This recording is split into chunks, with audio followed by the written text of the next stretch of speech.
Le travail, c'est la santé. Enfin, pas toujours. Parfois, il peut rendre malade ou être source de nombreux accidents. En Belgique, les maladies professionnelles sont en forte baisse depuis 20 ans. De même, on enregistre une diminution de 50% des accidents du travail. A priori, une bonne nouvelle. Sauf que, si ces accidents sont moins nombreux, leur gravité, elle, est plus élevée. On dénombrait 11% d'incapacité permanente en 2020 contre 4,8% en 1985, soit plus du double en 35 ans.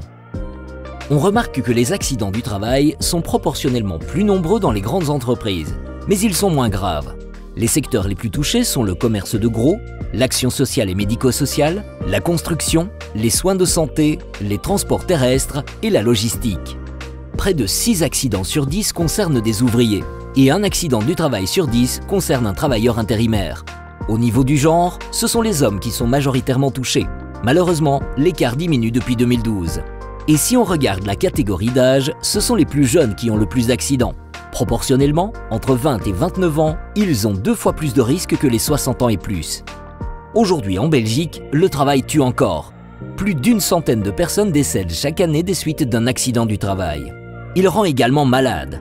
Si on se penche sur le taux d'absentéisme dans les entreprises, on remarque que les maladies de longue durée sont 2 fois plus importantes que les accidents du travail. Et le plus interpellant, c'est que l'on dénombre en Belgique davantage de malades de longue durée que de demandeurs d'emploi. Ces maladies sont essentiellement causées par 2 facteurs, les troubles musculo-squelettiques, la dépression et le burn-out. Et ce dernier chiffre ne fait qu'augmenter, plus 150% en 3 ans. À noter que si le burn-out est aujourd'hui la cause première des arrêts maladie de longue durée, il n'est pas encore reconnu comme maladie professionnelle.